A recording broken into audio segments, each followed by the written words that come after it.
Hey guys, what is up? Shadowlands back at the very early part of the morning, and I just wanted to give a quick commentary like UCD did on the on my thoughts with the new update.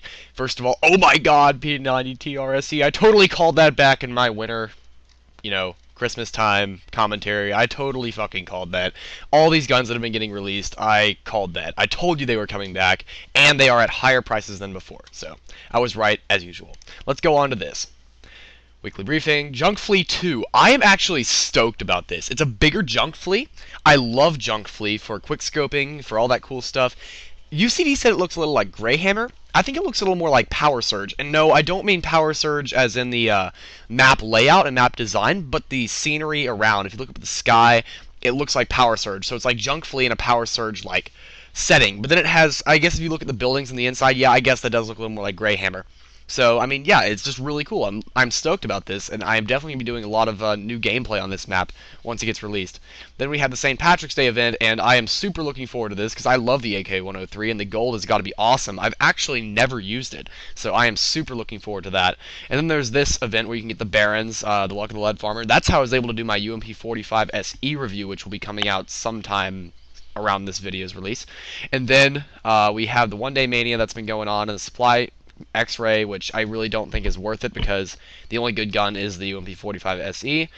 And then got some more community spotlight stuff, and then basically that's about it for this update. I did want to go back and point out one other thing with the new content preview.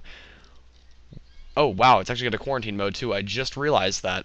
That's awesome. It doesn't look a whole lot different. I can't see too much that would change because I haven't played the map yet, but looks like it's pretty nice layout. And the good part is I'm questionable. Well, it looks like there's not a direct sniping route from one side to the other.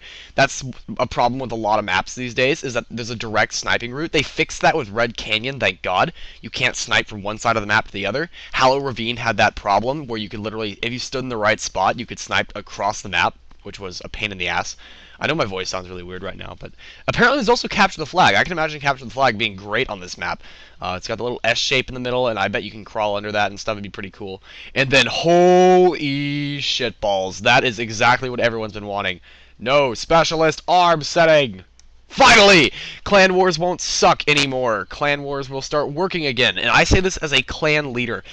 I hate specs in Clan Wars. I think they're absolutely fantastic for quarantine. I love playing quarantine with specs. I just don't do it very often because it's more fun to run free run with shotguns.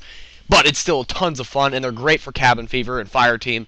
But when it comes to the real raw gameplay, I don't want an auto turret every 5 feet. And from what I understand of this Battle Master function, you can buy it for GP, and that's going to allow the room moderators to select the duty roster arm setting. So I'm pretty sure that's what it's... Yeah. So basically you have to pay GP to be able to ban specs. But I guess that's kind of fair, because a lot of specs are NX, and GP is very expensive if you want to pay that for specs. So it's kind of fair that you'd have to give up something in order to take away someone's something else that they spent a lot of money on. So I suppose that's kind of fair. Missed Yankee. So it looks like we're going to be seeing a Maze Revised MP7 mod. That's badly needed because the Maze MP7 mod was one of the first weapons that came out that was an epic. And although it was great at the time, and it's still great now, but if you look at it compared to today's weapons, it's just, it doesn't stick out as much. It's not as good anymore. In fact, a lot of people still prefer the regular MP7 mod, like I do, over the original Maze. So hopefully this is going to see some nice little boost, and hopefully it's going to be better, and the recoil pattern will be fixed. Then we got the Uzi Metal, which I also called in my recent commentary. Told you that was coming out, and I was right. And also there was that video proof on it too, so I mean it was kind of hard not to know that one was coming out. But yeah, and then you got some new cosmetic items. I think the Rifleman's backpack actually looks pretty cool. I might try that out for a little while. And then you have a gay beret, so that's kind of cool.